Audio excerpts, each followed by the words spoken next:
Greetings everyone, welcome back, and we're here again with Khepra Anu, Yes. right? It's been about a year since we last spoke. Well, actually we've spoken many times since that, but it's been about a year since we last spoke to these people, right? On YouTube and wherever you may be watching this. So welcome again, welcome to these fireside chats, and this time we'll talk a little more about raw food, about health, about nutrition, just about leading a good life, right, in whatever sense we can come up with. So we'll share some experience, tell you some stories, and hopefully have a good discussion.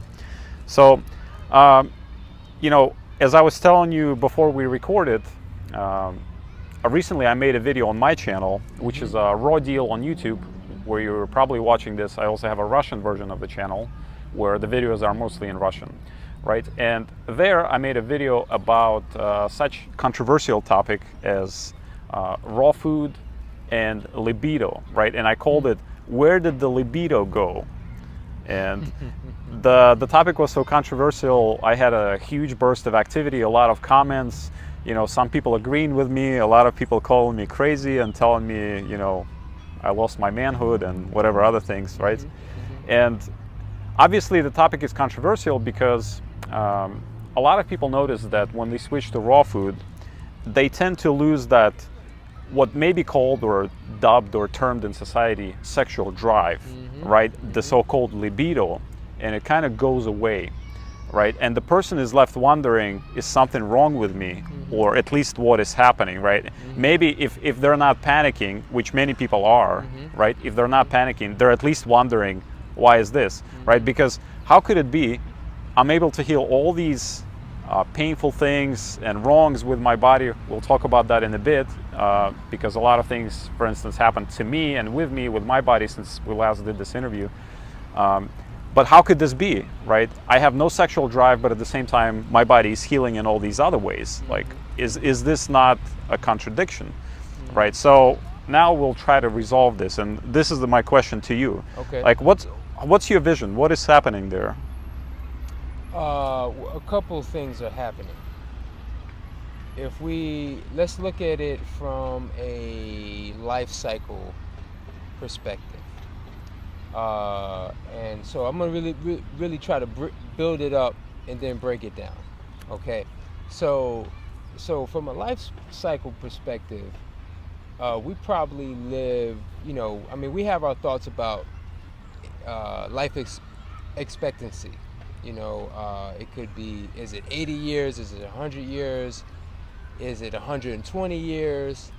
The thing is that when you look at by the way, just to clarify, this is not what nature expects us to live. That's what we happen to live on average nowadays in the condition that we're in right now, right? But if we looked at it from more of a natural perspective, and if we're in sync with the natural cycle and we're eating our naturally God-given diet, then it's like, okay, because the thing is like what we're talking about is a life-creating activity.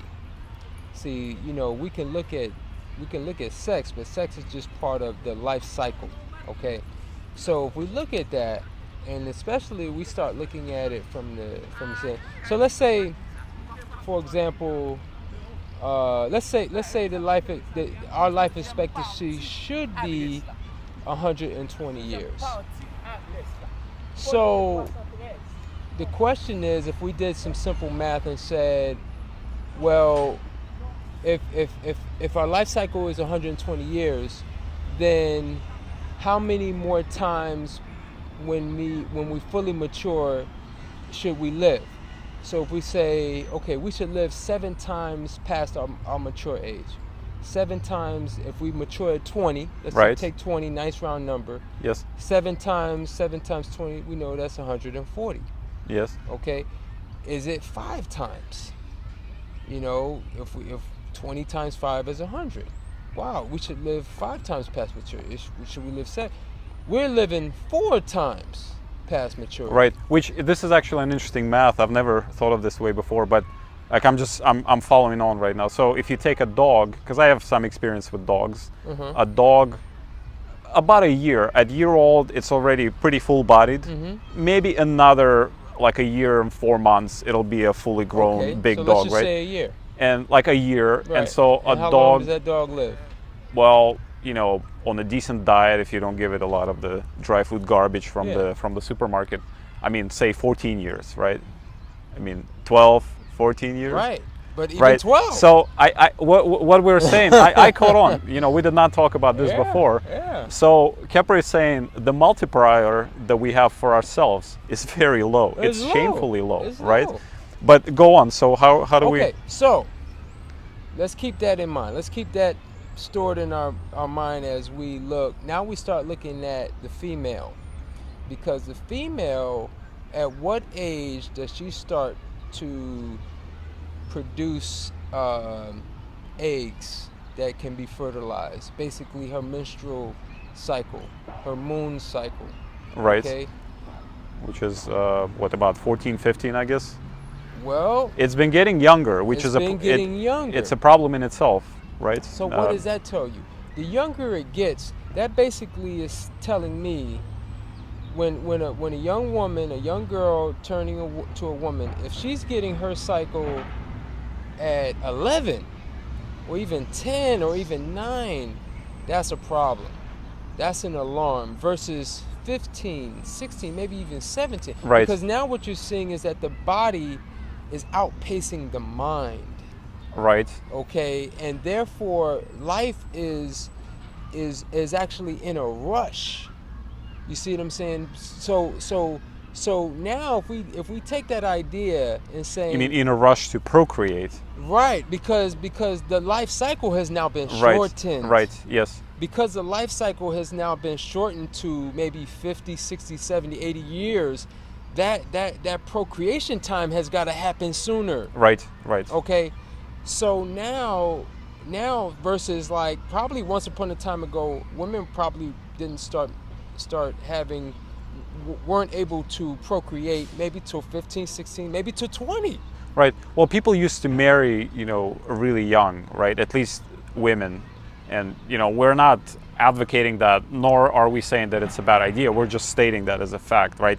So I take it the only reason they did that is because they were able to do it at around that age, right? Or maybe because that's, you know, 15, 16, that was pretty common to marry people at that age, right? Even 200 years ago. Right. But so when we look at that, now let's tie all of this back to the sex drive. Right. Because again, this thing is all because really, you know, the human spirit wants to live on forever. So that's what really gives us that's part of what gives us our drive to connect with the, you know, I mean, you know, bearing if, you know, your preference is the opposite sex. That desire, that drive, that urge to connect with the opposite sex is that desire to reproduce yourself. Okay? Right. So now now imagine we're on a high meat, high animal protein, acidic diet.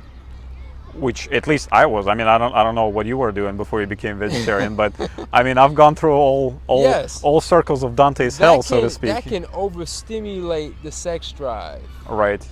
The key word is overstimulate. Yes. Where now you're even when you sleep, you have emissions.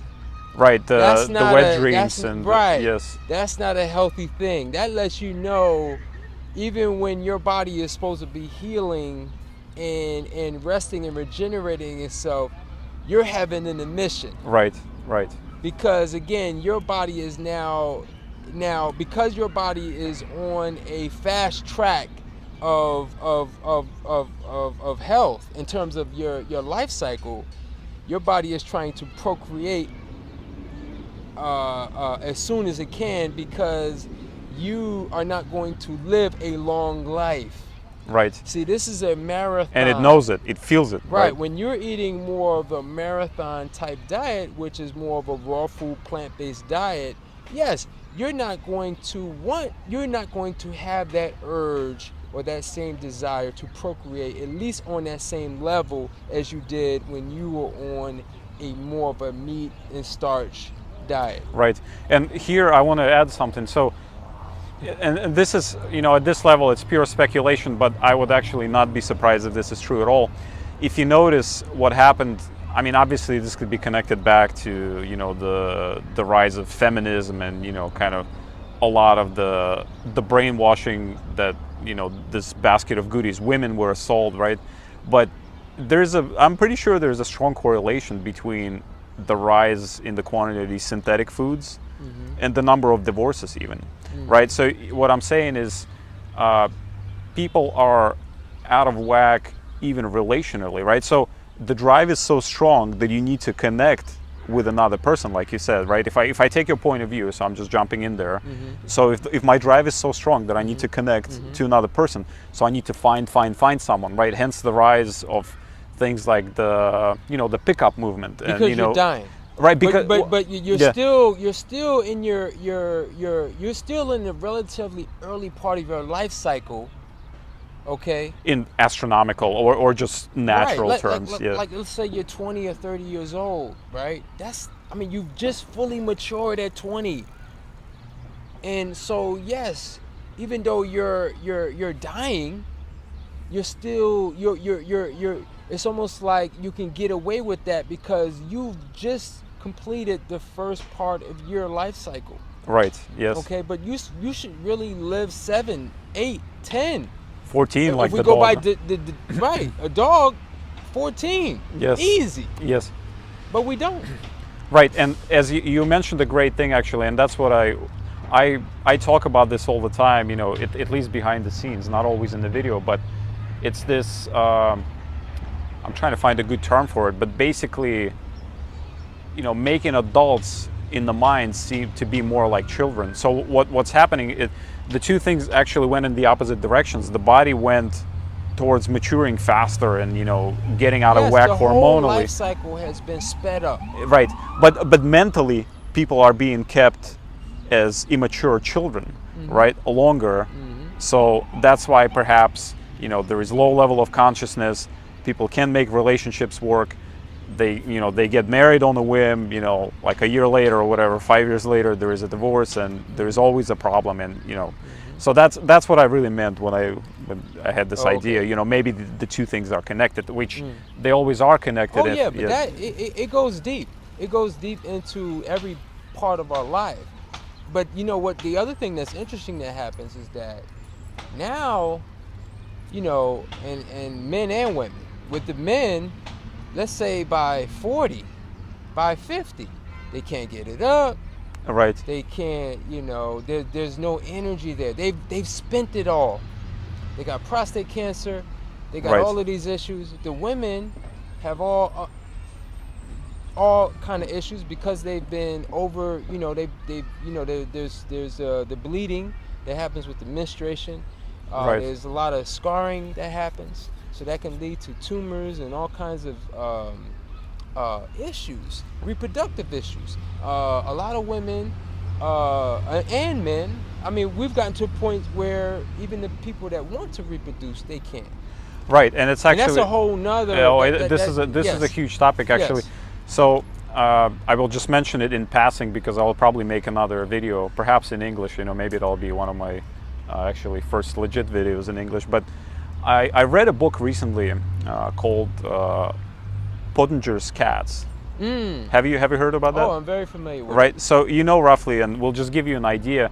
There was a guy named Francis Pottenger living in the 20th century. He was a doctor, an American doctor working out of California.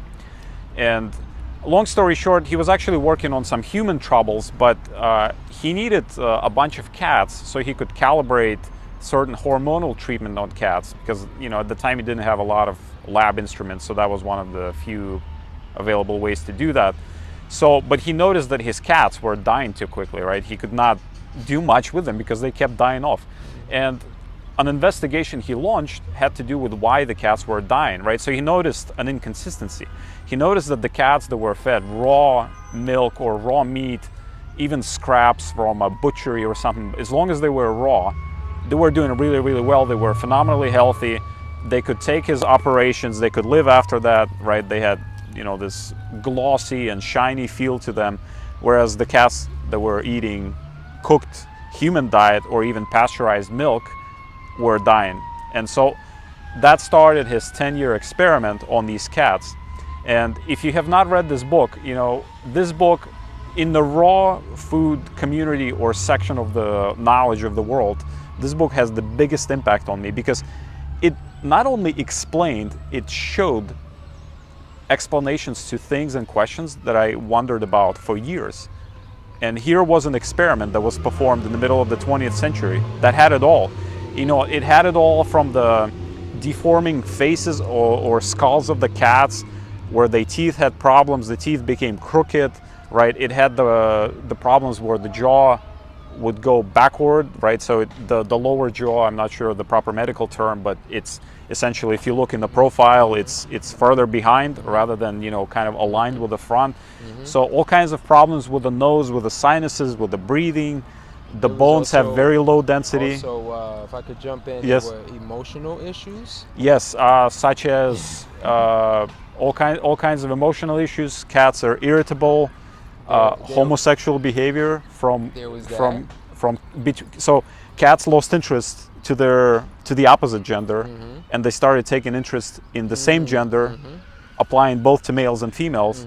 And then in the third or fourth generation, they stopped procreating altogether. And actually in the fourth, they could not, because they just could not. They could not. And then they also had all of the human, which because naturally a question you could say is like, well, these are cats, these are not humans.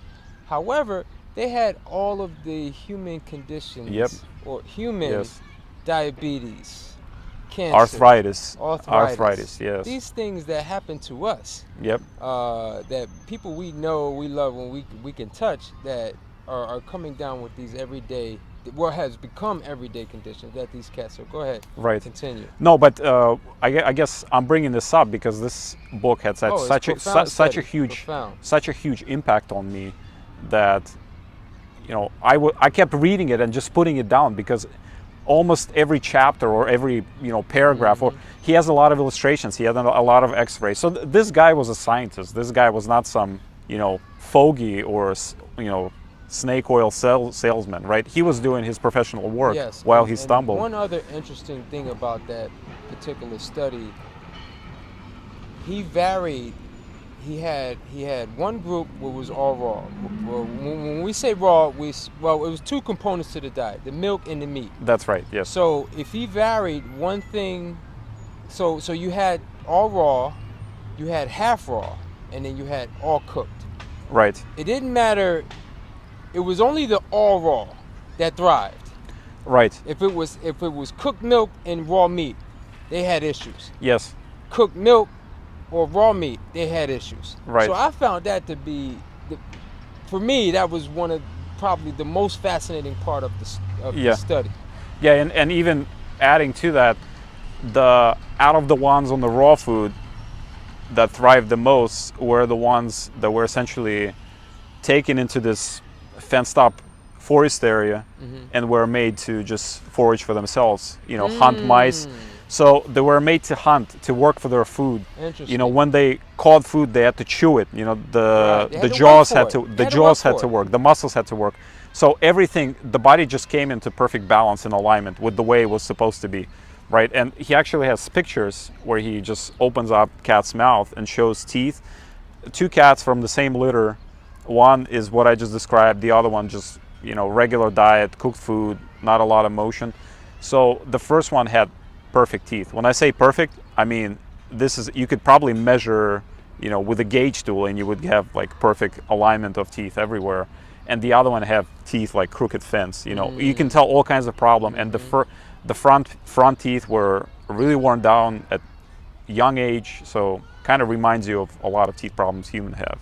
Oh yeah. This, you know, I had teeth problems. You know. Oh yes. So same here. it's not no one is kind of you know, immune from that, so to speak. So, but we went on this topic while talking about the so-called sex drive, right? Yes. So And So- I just brought up this book, but we can get back to, so we can finish up there. So, you know, for me personally, I mean, you know, yes, my libido probably wouldn't be as agitated, if I could use that word. That's a good word, yeah. Agitated, you know, to want to have sex every day or even every week. I could probably go, I mean, I sort of, I look at it as the reverse, because, you know, food and sex are really, I almost look at them as almost the same thing, because, you know, it's like there's a give and take with the with food and sex. So, you know, we obviously eat to nourish ourselves. We eat for enjoyment. We eat for, you know, nutrition and to rebuild ourselves. However, the digestion of food takes away as it is also giving. So sex really works in the same way.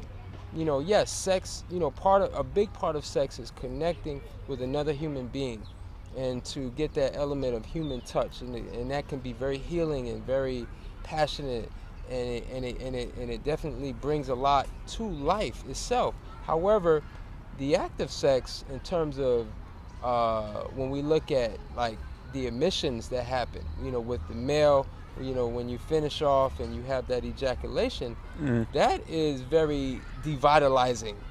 Yes. You know, to actually release that fluid from us can be very downing and very devitalizing. So again, if we're agitated and overdriven to want to do that all the time, that is just like eating.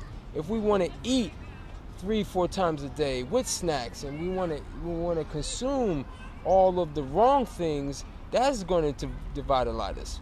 So Right. so the whole thing is to find this natural balance. Just like with food, you know, one thing I preach is that we only really need to eat once a day, one meal a day. We can ingest throughout the day, whether it's water, even fruits, or definitely fruits, or fresh juices, or if you're into tea, that's fine. But if you're going, you know, when we talk about digesting protein, fat, you know, things that are building blocks, you only need to do that once a day. Yep, You want to yep. give your body at least a good 18 to 20 hours to process that before you're really truly hungry again to repeat that cycle. Right.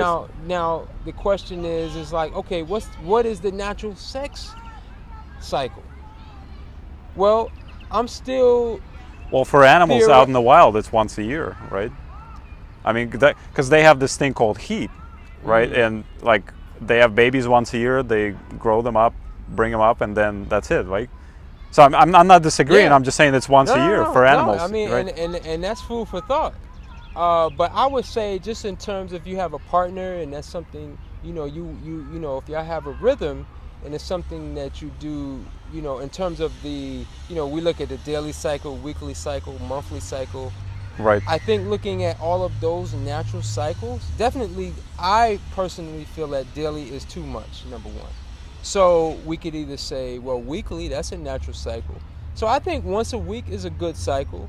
And if you want to go beyond that, you know, even once a, you know, because, you know, the moon makes its cycle, which gives us almost a month, or, Right. or a little bit shorter than a month. So that's the female rhythm, right? That's the And that's moon. the female and rhythm. males, for those who don't know, also have their own rhythms. Right. So and because we do. because yes, a woman can procreate. Like if we look at rodents, we look at rats. Their cycle, everything is sped up, because Right. their life cycle is like 2 years. Right. But they can, once they are born, they can start to procreate, I think, within months or weeks. Right. And they can actually have a litter every month. Right. So you are you living more like the rat or the whale, who can Right. live 200 years? And I'm sure everything slows down. Right. Or the turtle, everything slows Yes. down. Yes. You know, okay, Yep. they're not having sex as much. They're not eating as much. Okay, and so that all has an impact on how we feel from day to day. Right. Okay, so So it's an interesting. It's very, very interesting to really think about it and to really theorize it, because as humans, we're really, we're the walking gods of the earth. If anything, the whales and the turtles and those long-living animals should be looking to us, Right. because again, we have this ability to, we have the higher mind, but we're not in rhythm, we're not in sync with what is truly natural to us. Right. I just want to say on that, I don't think we're doing it quite well as gods. I mean, at best, at best, I would, That's a lofty, right, word there, very yeah. lofty title for us. At best, I would describe it as like an, imbecilic demigod of some There sort, you right, go. with Yeah, a lot of imbecilic tendencies. Well said. So, yeah, probably a demigod who knows that he can be, but he's not quite there, right? So he has all these complexes and issues, and whatever other things. But this is very fascinating. By the way, I don't think you're not advocating to live your life always looking back and saying, oh, what can I do to live longer, right? This is not what Khepra is saying, I think, here. So No, you're saying just be aware of this, be conscious. These are real things. So you're in the driver's seat here. The things you do. If you eat a lot, if you abuse your body, it'll speed up your cycle. It's a well-known fact. By now, you can say it's a fact that if you reduce your caloric intake, you will live longer, right? That's why you lengthen your cycle. I like what Right. you said, speeding up your cycle. It's Because, yeah, you have a switch. It's like you go up or down. That's why I was always amazed how. Actually, I don't know if it's just me who notices it, but I always notice it. If you watch an interview with a person who survived Nazi camps, like at age 80, 70, whatever, 85, 90, they always look much younger than their, regular counterparts. So the same I noticed in Russia.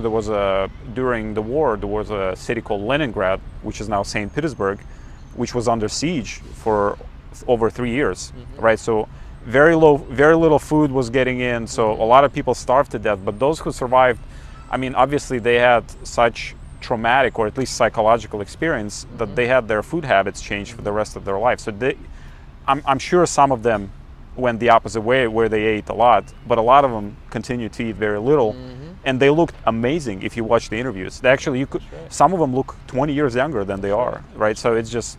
And there were experiments done on rats, and I mean, it's just a fact. So there is definitely truth. And one of the things is like, if I could say this, because I've been married a few times, I'll just put that out. But my first wife used to call me a monk. A monk. Right. Right. Because again, yeah, I'll say it. My libido probably was not as frequent. If I could use that word, in terms of our cycles were out of rhythm. Because I'm on this raw food cycle. So just to clarify, she was a regular eater, right? She was not a raw vegan. No. Right. No. But the other thing is too, is that I don't, there's imbalance is imbalance. So, between the two people? Well, no, I'm just saying in terms of, you certainly want to, just like with food. You say, well, if it's healthy, or if I can get benefit from not eating food, then I shouldn't eat. No one is saying that. There's no one that loves food and loves sex more than I do. Okay? It doesn't mean that I want to do those things every day or all the time. Yes. In fact, I want to sort of, like with food, I definitely follow the practice of eating once a day. And some days I don't eat. But when I do eat, once a day, it is so enjoyable. Yes. It is so, and the sex works the same way. If I go, and not days, but even weeks. Right. And when you finally, say, okay, it's time. Wow, your senses are so heightened, and it becomes such a wonderful, a much more wonderful experience. Because the opposite could be true too.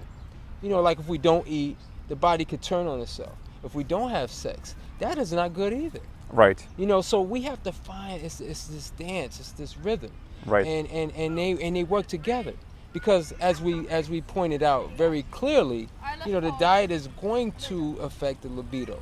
Whether it's going to overexcite it, where we need to have sex every day. or even every other day. Right. You know, and then we're, you know, for the men especially, you know, emitting every time. Right. That is, you know, just for the record, the Chinese say that 1 drop of semen is equivalent to 9 drops of blood. Nutritionally, 1 ejaculation is equivalent to, the nutritional equivalent to that is 5 meals. So if you're doing that, imagine you're doing that. You mean in terms of the work body had to go through to put it together? Not just that, but the actual energy that you just released from Right. your system. Right. So, you know, is very easy to see why we have such high incidence of prostate cancer. Right. We have People are overworking their organ, right? absolutely. Yeah, it's overexcited. Yeah. It's overworked. It's This always is working. It's always working. we should be able to procreate well beyond 50, well beyond 70. I mean, even. there are cases where like 80-year-old people have children, right? At least conceive Exactly. children. You know, Exactly. they may not live longer after that, but And what does that tell you?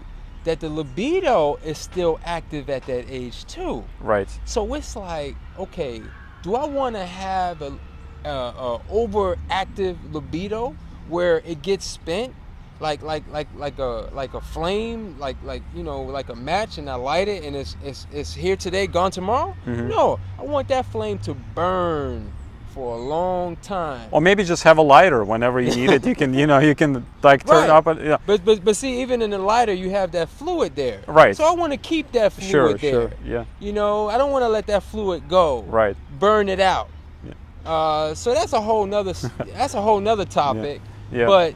But when we talk about libido, we have to address those things because it all works together. It works definitely with the diet, and it works, you know, in terms of understanding the cycle.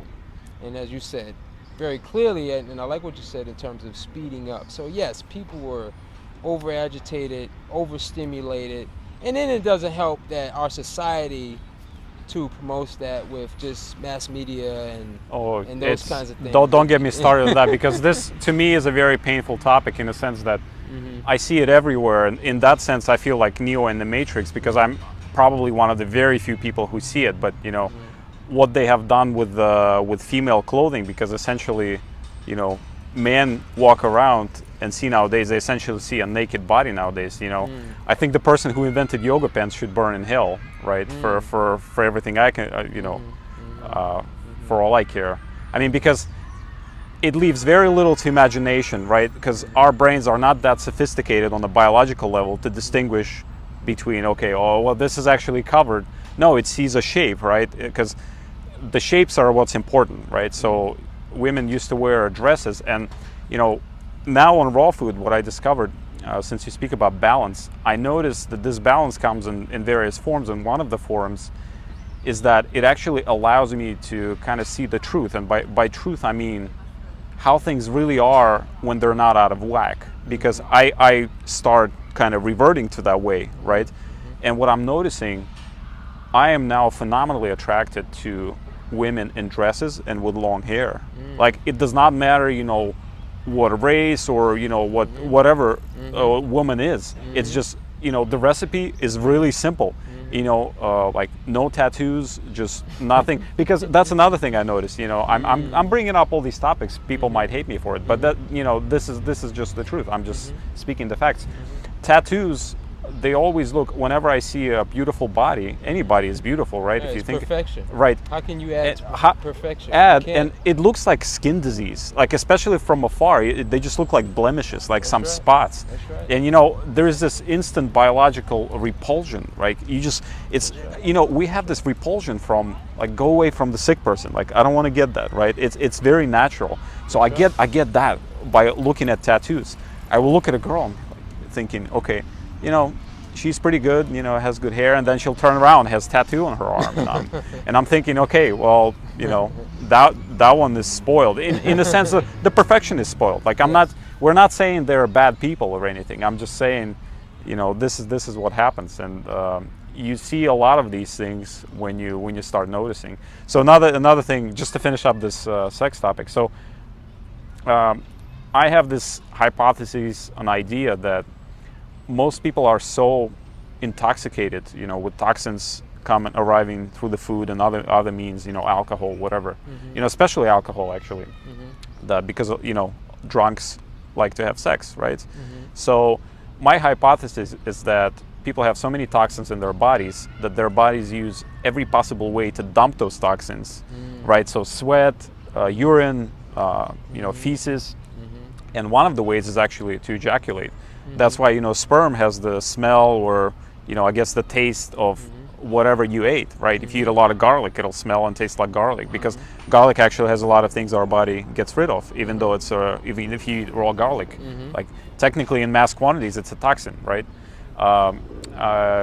And so the body tries to dump it, and my take is that when you start detoxifying, your body is actually finally able to take these things under control and realize, well, I don't need to really run the system so hard anymore because I have fewer toxins now, right? And another thing, so in Russian language we have this expression called urine went to the head, right? So that means sometimes people realized back in the day that a person could get sick in such a way where the kidneys don't work anymore, and so whatever was supposed to go in the urine actually goes in the blood, and a person can actually go insane because of that. Like, they can literally behave inadequately, they can just be like a crazy person.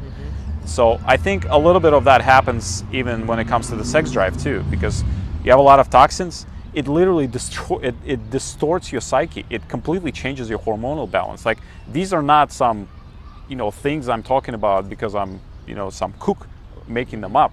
I'm very much like, I take a lot of the scientific approach, and all of these things, but these are real things I'm talking about. I experienced a lot of them on myself. I speak from the personal experience, because but I think there's a lot of truth to what you said too. This is not the first time I hear about this idea that an aggressive type of environment will force an animal to procreate and speed up that cycle, because survive, right? And now if you can relax and say, okay, I have plenty of nutrients, everything is good, life is good, I am healthy, now I'm just going to look for the good person. That might take years, so I don't have to worry about it. So I mean, that's kind of in addition to what you said about this. Yeah. So shall we switch topics? Let's talk about something else. Okay. Let's talk about sport and exercise. Okay. So food is not everything there is to do to be healthy, right? So staying active is really important. So maybe you can share with us what are your typical routines? I mean, what are your attitudes towards that? And yes, well, over the last 15 years, I've been practicing. My main form of exercise I've been practicing is yoga. Yoga? I've done multiple forms. Right now, mainly hatha yoga, but which is the traditional, stretching type of routines. The postures, right? More the static postures. Not the Kundalini, which is a. I love Kundalini yoga, but that's not my main practice. Right. No. It's advanced. Let's just say it's working with your breathing and hormonal system. Not for the faint of heart, because it's a pretty powerful thing. And I mean, I growing up, I played a lot of sports, mainly basketball, but I've done like cross country, track and field, along with like baseball and things like that. But if I could say, like, doing yoga, it definitely is. Well, for me, it's provided a holistic approach of like really conditioning the body. So as you mentioned, the breathing, number one. I mean, obviously we're going to breathe just without thinking, but breathing is going to be in sync with the heart, and the heart is, everything is going to be in sync with your extremities and your joints, and that, it kind of allows your body, where in sport, a lot of time you're overstimulating or stimulating more the extremities, maybe at the expense of the heart and some of the internal organ systems. Right. Where doing something more gentle can be just as beneficial, if not more beneficial, where it doesn't sort of damage the joint and the ligaments and the muscles and it's more in harmony with the total body system. It depends on where you start, right? Like you seem to have had a lot of the sports background already, Yeah. right? Some people Yes. just at age 40 they try to get into it, whereas their whole life, even in high school, they were not that into athletics, right? So that's a completely different training regimen that you need for that person. Yeah, obviously it depends on, each of us are different and unique, and what we've been doing. But for me, like, yoga has to be a part of anything that I do. So for example, if I want to run, or I want to lift weights, or do anything like that, or even play a sport, yoga is going to be a component of that. Because again, the stretching and the breathing and the postures, again, it really allows the, because the term that they use is core strength. Right. And really, core strength is just, it's really allowing the body get stronger without building up the muscle. Right. So you're really strengthening your ligaments and joints. And the ligaments and joints don't necessarily have to get bigger in order for, so when the ligaments and the joints get stronger, then that allows for the body to actually more efficient. Well, right, and I would like to add something here. I completely agree, by the way, right? So a lot of people try to build muscle, right? And I think actually, to me, that's another one of these misconceptions along the lines of the sexual drive, right? Because I think what happens is somehow in these people's minds, it's not like they're insecure with themselves. There's probably a little bit of that, right? There's nothing wrong with building your body and functionality, but I mean, bodybuilding is in many ways like a beauty contest. It's not really a sport, right? If you think about it, like what those people do, they eat, they sleep, and they work out in a certain way. You have to pump a certain way, right? So it's like a sport. I mean, it's a beauty contest. It's not really a sport. Of course, I'm probably going to get a lot of flack for that one too, but that's fine. I can take a lot of flack by now, believe me. So, and basically when. But I'll let you continue for a bit, and then maybe I'll come back when you. Okay. Yeah. Okay. But yeah, so the thing is like when you're able to like for me, be able to do a routine like that where now your muscles your muscles are the ideal size, where you don't necessarily, you may look skinny to most people, but your body's in perfect rhythm and perfect the structure, because you want to have the flexibility, you want to have you want to be agile. You want to, because big muscles and things, you may have a good certain static kind of strength, but can you be able to move in a certain way where you can really get the most out of your muscle strength, Right. So it's really finding a nice, obviously, like people who do yoga or people who do martial arts, I find have more of a, when you do like martial arts or dance, those activities there's those people who commit their lives and who are known for that tend to have more of a balanced body structure in terms of muscle tone, joint or core power, strength, and just overall. Now they're not prone to, or they don't get a pass from like getting injured and being unbalanced, because a lot of those people end up even turning to yoga because they need something that is more healing, especially as we get older. Right. So yoga has been my exercise, my main exercise of choice. But I, as I mentioned, I mean, I've done like capoeira as well, the Brazilian martial art. Right. So it's like a dance, a lot of rhythm, and it's a martial arts dance, and I've done some other forms of dance. But it at the end of the day, it's going to be yoga. Right. So I mean, bottom line here is that you have to do something to stay active, right? Absolutely. So just find, there is no perfect recipe. If you like things like yoga, try it out. If you like dancing, there are some dances that are very physically demanding. Sure. Like capoeira you can find, or even some Latin ballroom. They work a lot with your legs. Just have to be active.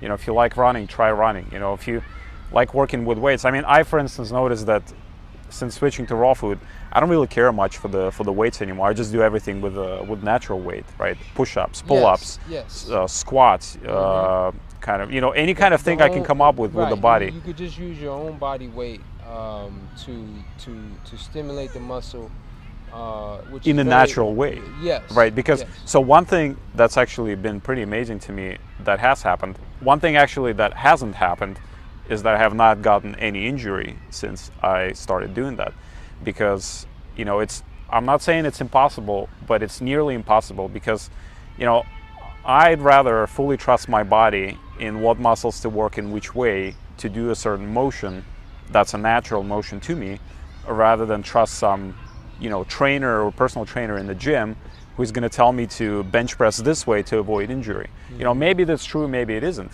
But I guarantee you that if you keep isolating muscles only in a certain way, that's not natural, right? It's not a matter of when. It's not a matter of if. It's a matter of when you're going to get that injury, right? It happens to everyone, right? For me, I've been doing this for 2.5 years now. I've not even gotten like a pulled muscle or a sore ever. And I can get out of bed and just roll out. Like, we're sitting on a bench now. I can prop my legs and do 100 push-ups, not all at once, but like in a matter of maybe 5-10 minutes, I will do 100 total, right?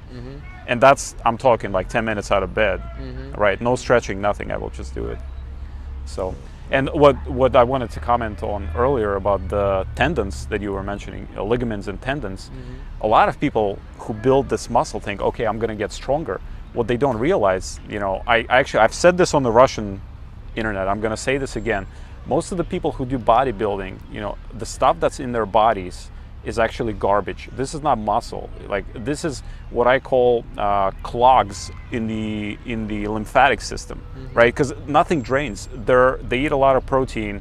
Protein goes in the blood. It's a total immune response. So body raises temperature, raises everything. It's an object from a foreign body floating in your blood. Like, this is an emergency in the body, right? So it does all these things. You can never get it out on time, right? So the body stuffs it everywhere it can.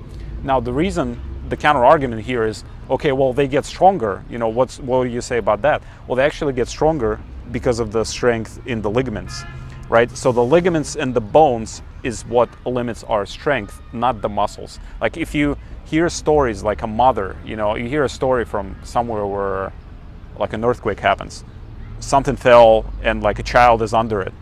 The mother will like flip 1,000, 2,000 pound rock like it's nothing. Right. Like, she obviously has the strength to do this. It's just in the regular situation she's limited. So 2 things limiting: bones and ligaments, the brain, right?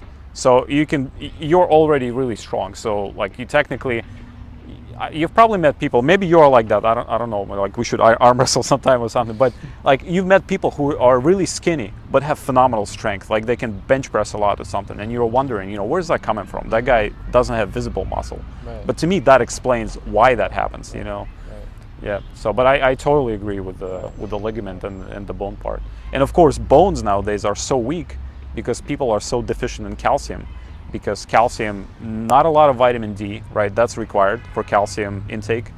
Not a lot of, well, actually a lot of things that take out calcium, right? A lot of milk, despite what commercials say that it has calcium, that calcium actually cannot be ingested by the body.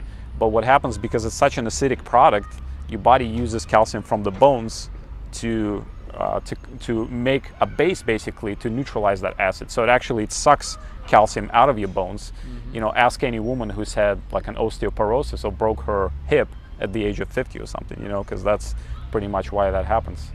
But that's basically me agreeing with you on the strength part. So, and ever I switched to raw food, right, it became so obvious to me. It's like a mental thing. You go through a mental transition and you see all these people pumping iron to look bigger, and you realize, wow, these people are completely, first of all, they're delusional about the biology, the way the biology works, and second, they're delusional, psychologically.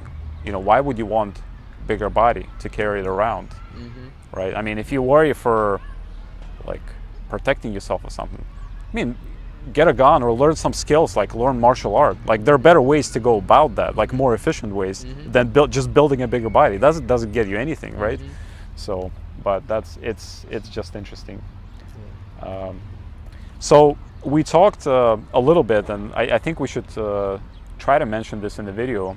About your loved ones, people who are around you, right? Oftentimes I wonder, because you mentioned you were married, and you said your first wife was not in balance, and she was not on the same diet. So okay, I don't want to say she was in balance with what she wanted to do. We just weren't in balance with each other. Okay. Right. So you clarified that, right? Okay. I'm not gonna try to put words in your mouth. Okay. And but because we love people around us, right? People we care about, we love them, and we want to help them. And oftentimes when we try to offer that help, right? Maybe we don't know very well how to do it, or maybe it comes as a little awkward, or whatever other way. Maybe the person is not ready, right? So I know a lot of people in raw food try to proselytize on first stages, like try to push a lot. Oh, you have to try this, you have to do this, you have to do that. Because there is so much excitement. It's like a whole new world opened up to me, right? And you try to share it with your loved ones. Sure. But you notice oftentimes it backfires, right? People may get traumatized by that, and they say, okay, I will never want to try this because of the way you were offering. Maybe at least subconsciously, right? Maybe hopefully consciously they will not say that. But what's your experience? What did you find is a better way, to do that? Like, how do you do it in your family, maybe, or what's the situation? It's tough. I'm not gonna sugarcoat it or dress it up, and but it can be difficult. It can be lonely. In fact, and actually, one of my blogs I talk about is this diet, is this lifestyle a lonely one, and it can be, but it also can be a welcome opportunity. Because again, I always say all the time, for me, I'm married to this. So to the raw food lifestyle, yes. So to this this cause. Definitely to death do us apart for me. Right. Now I know for most people they're not gonna take it to that level. But let's say you are that person. Right. And it's like, okay, how do I don't want to be a antisocial. I don't want to be living in my corner of the world. I want to be, I want to be social. I want to have a family. I want to be in a relationship. I mean, these are all things that make life great. Not just feeling good because you eat good. That's just one part of life. So the thing is like, I know for me, I set out to, part of my value, in terms of my value and my mission, is to inspire. We're doing this video, people are listening, hopefully getting inspired to do it. Not because it's going to benefit you or I, just because it's going to benefit you. You're going to be healthy, you're going to have a higher quality of life, because on the flip side of that, we will at some point, if not already, or if not currently, are going to experience a loved one having to suffer and having to go through probably a premature death because of the lifestyle choices, because they're not living as they could be. Right. Now, again, that's their life and that's their personal choice, so it's fine in that regard, but at the end of the day, we want the best for our loved ones. Right. We want the best for our children, and we want the best for our mate. So the thing is, it's like, it's always going to be work, and that's what really gives life its purpose. That's my purpose. A big part of my purpose is, and I know that now, and why I'm here. So the thing is, it's like, it's a welcome challenge. It's a welcome opportunity. So, we want to really, I think it just comes down to just our attitude and our approach. Right. Because, the last thing you want to do, because again, you start eating better, you're exercising, you're adding all of these great things to your life. But what it is now is giving you more energy and vitality to help others. Right. That's what it's for. Right. Right. Because we're all trying to heal each and everybody one person at a time. Right. So just like you have an effect on your community, each person will then have another effect on that, and it grows, and that's what we want. It's like a one candle lighting up other candles, and then we just have a more and more light everywhere. Exactly. Yes. So that's what, again, yes, it can be if we looked at it logically, but we're not dealing, this is not about logic. No. We're really trying to make, change. I was reading an article I had written when I was working as a raw food chef at a vegan restaurant. Mm-hmm. Where they you have that experience too. We'll have to talk about that. Yes, but I was going through my files and I saw this article I had written about it, and because at that time there was no all raw food place here in DC. Right. So, and I said in the article that I didn't think that DC was ready for an all raw place. Well, I'm sure you don't. And it surprised me that I had written that. So now, obviously I've been in business for almost 6 years now, and obviously we're all raw, and we're in a great part of town, and I wouldn't say it's getting much better even now. Exactly. The H Street, for those who don't know. Exactly. It's a cool place. This is again, just reading that is like, wow, that was really my frame of reference at that point, at particular time. The set of beliefs you had, right? Because that was probably a limiting belief. It was a limiting belief, right? Because it was even limiting myself in terms of my profession and my career. Just to think like, oh, this couldn't survive on its own, right? So business is a relationship like any other. Right. And marriage is a business like any other. Sure. So when we have relationships and things, these are just, people connecting just in different ways and different levels. So in terms of relationships, again, you'd be surprised. And as we continue to do better, we all inherently want to do our best. I believe that. And that's the human spirit, that we want to live our best life. We want to live as long as possible, right? As healthy as we want to be, and and obviously this is eating this way has shown its benefits. Right. I personally say that the raw food diet is not even the best diet. It's the best diet for me. And for me too, so far. It may not be the best diet for you, but you have to find that out for yourself. Yes. You don't want anyone to tell you, say, oh, you need to eat this because this is the best. No. Right. It needs to be the best for you, because relationships are probably the biggest part of life. Right. And also, when you say the best, you have to understand that you have to get knowledgeable about these things, because a lot of people try something and for one reason or another it doesn't work for them, right? Mm-hmm. And they say, oh, this was not for me, or this is garbage or something. But there's so much into play. For instance, maybe somebody tries raw food diet on these what I call plastic vegetables, right? These GMO kind of chemically grown, pesticide ridden vegetables, right? Mm-hmm. That are sold everywhere. Mm-hmm. Of course it's not going to work, because first of all, the way they're grown from depleted soils, there are no nutrients in there, right?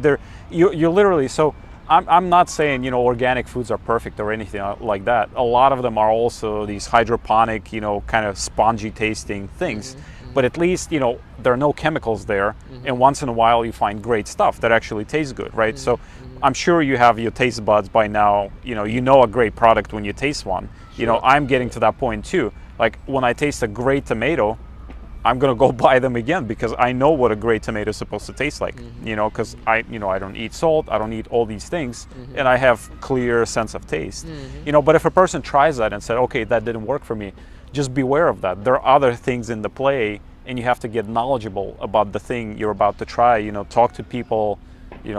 Maybe if you're in DC, come to Khepra's place, talk to Khepra. A lot of people ask me questions on my channel.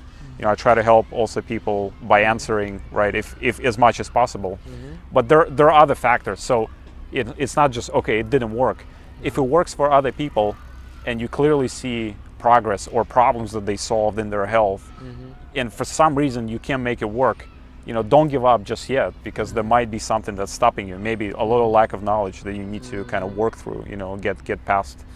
So that's I would just like to mention that. Yeah.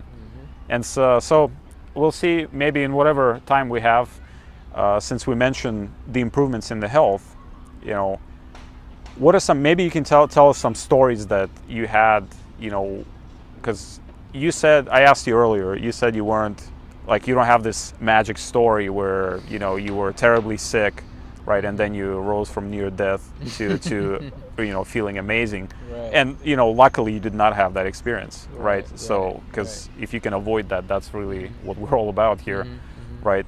So maybe you can say, and then I can share, you know, at least what happened to me. Well, I think the message that I would like to share as far as that goes is that whatever brings you to wanting to do better is the best reason for you. So whether it was a near-death experience, whether it's just being just really just not feeling good, just whether it's emotionally, physically, however, despite that, the you know, as far as this diet and this lifestyle, you know, I say that you do better when you are doing better. What does that mean? That means, like, when you're healthy, when you're feeling good, you want to do better while you're feeling good. You don't want to wait till the crises and the, you know, and the near-death experience happens. Sometimes that is necessary, and that can be very inspiring. Oh, I lost over 100 pounds. Oh, I was in the hospital and the doctor said I had such and such to live, and look at me now. Those are great success stories, and I love those. However, to be truly successful at this, there has to be a passion and drive to just want to be healthy for just the sake of being healthy. And I think that once you are allowed to feel that desire within you, just to want to live your best life, to love yourself so much that you only want to eat the best food. You only want to practice the best habits, whether they be exercise, Sexual habits, sex, yes. Your spiritual practice. All of these things are in sync with living your best life. And so you know, there are because the thing is, for me, it's fortunately and unfortunate that you know, people do come to me when usually the situation becomes desperate. Right. And a lot of times, because the way health works is that, you know, there's a relationship between sensitivity and health. When you become more sensitive, you become more healthy. You know, Sensitive in which sense? in every sense. So, for example, Smell, taste. or let's say, for example, somebody over maybe a couple feet from us was smoking, Right. and so We would stop the video and move. right. We would. So what happens is that your tolerance is not as high, and that's a good thing because your sensitivity is so much greater. So the thing is like, now imagine when somebody is dealing with, like, you know, overweight, high blood pressure, chronic pain. Just this whole baggage in one time, right? Their tolerance level has reached its breaking point. In order for that to happen, you have become so desensitized and therefore so unhealthy. So now you have to try to revert not just back to the mean, but you want to get to a place where you are super sensitive. So the thing is like, that can be an arduous task, and a lot of times, most people don't succeed. However, the thing that I try to tell people to inspire them is to do better when they are better. You know, so that's what I have to say about that. Right. Yeah, and what I would like to add is just, you know, a little bit from my experience. What I noticed works for delivering information more efficiently is actually not proselytizing to people and not just trying to be pushy, right? It's okay if you know somebody likes books, give them a book, you know, like Pottenger's Cats we mentioned earlier, or I mean, that book to a right person, that'll blow their mind. I mean, that'll change their life. Sure. It had a shaking impact on me, right? I'm now at a point where I'm going through original papers, because the book is like a summary of the original scientific works. I'm going through the original works because that's how interested I got in this, right? And so give books, that's fine, you know, talk to people, that's really important. But another thing is, like you said you want to inspire. So the way I look at it, it's the same thing, we're saying the same thing, but the way I look at it is I'm trying to lead life like a masterpiece life, not in the sense of some term of success, right, as deemed by society, but a masterpiece. So if I had to look back, or if somebody looked after me, right, and said, wow, you know, this man really lived his life according to the laws of nature, you know, in balance with how he was supposed to be in this place, like an optimal life. Of course, you know, we're talking, it's, you know, it's possible to reach for that, but, you know, it's hard to achieve that, right? But that's what I mean. So it's inspire in that sense, right? So, and if you try to focus on yourself and just focus on yourself doing better, you will notice that people around you will start getting affected a lot more than if you just kept trying to give information to them and just work on them. So you have to work on yourself. And notice if you burn that fire within yourself, you will light a lot more people around you by that. Because somehow, and it's a weird, interesting thing, but people tend to pick up these kind of clues or pick up these bits in most unexpected times. Like in the time that you thought, okay, I'm going to talk to, you know, my wife or whoever, and I'm going to deliver this information and she will get it and she will, you know, stop doing whatever or start doing whatever. It almost never works that way. You know, when I talk to people, people will tell me, you know, it was that thing that you said at that moment that really kind of changed my thinking about something. And, you know, the moment they're describing would be something I would have never thought of. To me, it would, you know, it was just a trivial moment, but for some reason it just clicked for them at that time, right? So now I just focus on, you know, doing the best I can while, you know, I have a YouTube channel, you know, we talk to Khepra, just trying to still, you know, maybe blog is in the works, I don't know about that, but, you know, so things like that. There are ways of reaching other people, but you still have to do your own thing. I'm gonna do me in that sense, right? And then other people will learn around. So, but we're essentially saying the same thing. Oh yes, absolutely. I think that one of the things that comes in mind as you were talking, you know, anybody who's a alcoholic and they go through the 12-step program, they say the key to their success of not drinking alcohol, they can do all the things that they learn, but it's the last strategy is, and if they don't do this, they will probably revert back to alcohol, is helping someone else. So they have to help someone else. Well, it's their choice, but if they want to ensure their success is going to rely on the fact if they make it a part of their mission to help others with the same issues that they had. So it demonstrates that my success, your success, anybody's success, especially, you know, with something that is so different than what most people are doing, it is our mission, it is our purpose to inspire, and not in a, like what you said, in a pushy sort of way. It's like, look, I do this because of this, and, you know, I feel great, and you become the living example and the living testimony. And when you're able to do that, then people will come. Right. You know, people will be open, because we, like I said, it goes back to, you know, what I said. We all want to live our best. We all want to do our best. So even if it's for, because, you know, a lot of my programs and things, I mean, you know, in terms of my business, things are driven around, again, I know, I mean, we get, you know, for me to survive as a business, I got to basically touch every part of every community. Right. So I have to carry, like, so I know if I had to rely on everybody becoming a raw foodist, I would go out of business very quickly. Right. But everybody At least for now. Right. Maybe but, later. But most people, no matter what their lifestyle is, they may want to do a juice cleanse. Right. Male or female.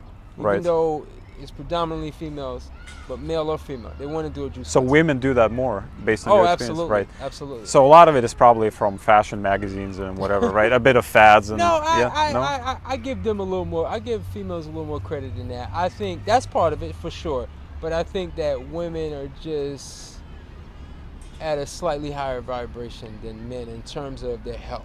On average, in our society. In our society, right? Yes. We're not talking from nature. We're talking right. just I think because women are the deliverers of babies, and not that every woman wants to or is going to have a baby, but because their physicality, I feel, is supersedes somewhat men because of that, and maybe some other things. Right. Like they're just more physical beings. Maybe they think about this a little more. At least they think of the babies, and I have to. Yes. I cannot completely butcher this, right? Yes. And whereas men, and they're certainly way more concerned about their health than men are. right? For men, it's like we really have to be in some serious pain, and then most men don't want to. We feel like we men like to take pride in what we know. And right. we don't like to admit that we don't know. Right. And that's just a male pride thing. It's the ego, right? It's the ego. And that's okay. That's what makes us men. I say I don't know something every day, every single day. Right. I mean, if you know everything, I mean, why live? Just you're done, just check out, So okay. Sure. But definitely, from a business perspective, I have to appeal to most parts of society, or else I'll be right. So the thing is, like, even with the raw food, it's like, you can come and do a raw food diet for a week or a month, and people can commit to that. They may not want, they're certainly not going to, most people are not necessarily going to commit to a lifetime, but they can commit to a month or maybe a summer or something like that. Try it, and you never know. Exactly. Because when you start seeing the effects, you may just decide, I'm not doing that other thing ever again. Exactly. Because a popular thing that I challenge people, especially maybe towards the beginning of the year, people have New Year's resolutions, is to do 100 days. Commit to 100 days. Or even a month. I think a month is a great start too, right? Oh yeah. Because after a month, it's all good. But yes. 100 days is 100 days is psychological. It encompasses a season, a full season. And it's a nice round number. It's a nice round number. Triple digit. Right. And a year is even better than that, because now you've gone through a complete season, like where the earth goes around the sun. Well, if you do a year, like my brother and I joke, if you do a year, and then if you do a year of raw food, you start exercising at the same time, after a year, you're out of society. The Matrix has lost you. You're out. Out you go. At least in that way. That'll be just the beginning, but you're out. And that can even happen with 100 days as well. Yep. It can. It truly can. Because really the goal is like, well, if you do 100 days, what's 101?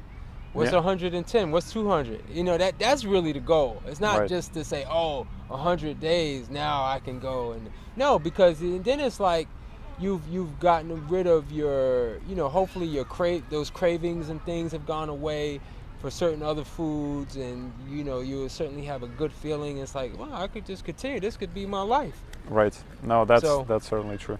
So yeah, and that's how I did my transitions, at least initially, to vegetarianism. I tried it for 30 days, but I woke up on the day 40 realizing that it has been 30 days. In other words, I liked it enough that I didn't even notice when it was over. Forgot. Right, and then it was no switching back. I mean, I liked it a lot. Exactly. So, yeah.